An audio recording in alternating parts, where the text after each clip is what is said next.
Welcome back to video number 2. Oh my goodness, more trouble in paradise. Let's just jump in and get there, shall we? Let's go. Oh my, oh my, oh my. You know, karma is a thing, you guys. We know it has been over a year since the release of The Spare. We know that while it was supposedly such a great selling book, it was a financial fail. Penguin Random House didn't make any money. So now they are desperate. And what they want to do is release The Spare again in paperback version. But what they usually do when they do that is they add extra chapters. So they want more dirty details on the royal family. But the problem is the family has, cut him off. They've raised the drawbridge. Nobody's talking to him. I mean, can you blame him? He said that Camilla was wicked. He said that William only married Catherine because she was good breeding stock. I mean, he made all kinds of allegations, and a lot of them have been proven to be lies. So here we are a year later, and the paperback version hasn't come out. And the publisher is starting to get really upset because they want exclusive extra chapters to release. So here's the conundrum that Harry is in. If he gives them any more information, because he's got nothing left to lose. He's lost it all. But if he wants any chance of a relationship with the family in the future, he can't say a word. And the royals still can't believe some of the things he said.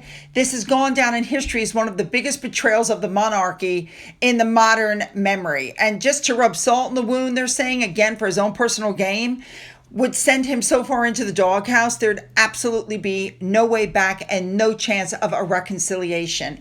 Both Buckingham Palace and Kensington Palace have decided to do the hardline, no comment position on this memoir, but that did not stop insiders from talking about the book and saying that it left a lot of the royals fuming. There's really nothing left for him to include in the book at this point, they're saying, except his experience about being ostracized. That's really all there is. But here's my thing. This is what I don't get. Supposedly there was so much information in there that he took out, he could write a second spare. So why not use some of that info? Now, it is because of the spare and because of the things that Harry wrote in that book that the feud continues with no resolution in sight. And as a result, a lot of Harry and Meghan's friends have decided to sever ties. They literally had to pick a side. There was just no way around it. If you were friends with Harry, then William might have thought you were feeding him information. I think one of the biggest things was when Harry didn't go to the Duke of Westminster's wedding. Harry and William were reportedly both invited, but apparently it's being reported Harry had a conversation with the Duke of Westminster where they mutually decided it would be better if Harry and Meghan declined the invitation. So what that says to me is the Duke of Westminster basically called him up and said, listen, I'm so sorry, but I have to have the attention on my bride. William's going to be there. It's not a good idea. So I'm going to have to ask you to stand down and not come to our wedding. That's what I think happened. It's all over the news. He misses, his army friends. He misses his friends from Eton. The problem is they're not visiting because they don't get along with Meghan. So they've had to cut him off. I mean, I don't see how going back to the UK is going to fix the problem because eventually they're going to have to go back. Now, as far as celebrity interactions that we see, what is being reported is that maybe they're having exclusive social events away from the public eye at people's homes. There's probably a whole plethora of VIP dinners that are taking place that we have no idea about. I think we all know that that is absolutely incorrect.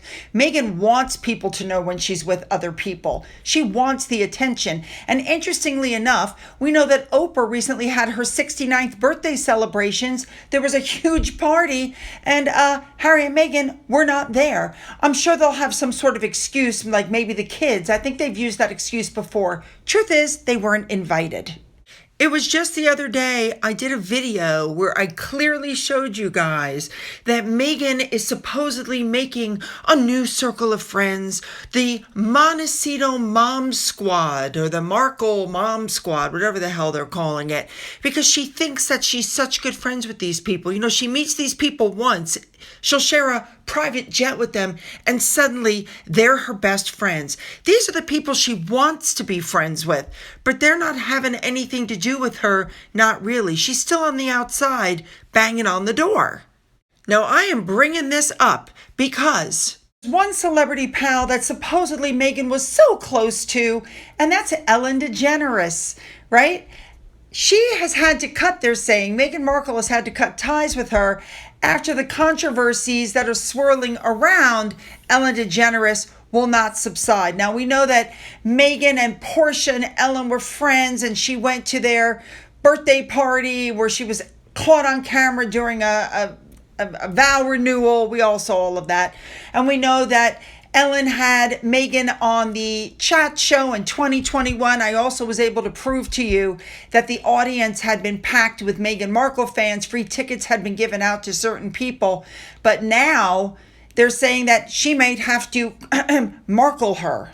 I mean, she'll Markle anybody that she thinks brings bad press on her. Look what happened with Jessica Mulroney. She threw her away after how long of a friendship? Just poop! And Jessica was gone. And it didn't seem to bother Meghan at all.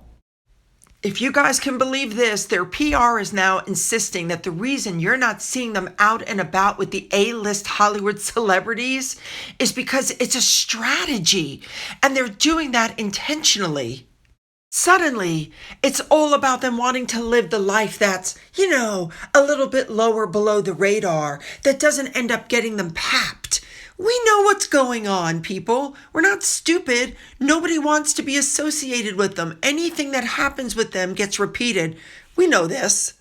Any way you look at it, these A-listers who never, ever get papped, who, as you can see in the pictures above, were papped when they were flying to Katy Perry's concert because Meghan Markle called back grid. They've learned that if they're anywhere near Meghan, they're going to get papped because she calls back grid. This is why there are no pictures anymore. People are avoiding her like the plague. All right, you guys, you know what to do. Hit the like button, hit the subscribe button, put those comments down. I really prefer the comments be under the video that you're talking about. And then go down into the description box and hit the link to follow me over to video number 3. Let's go.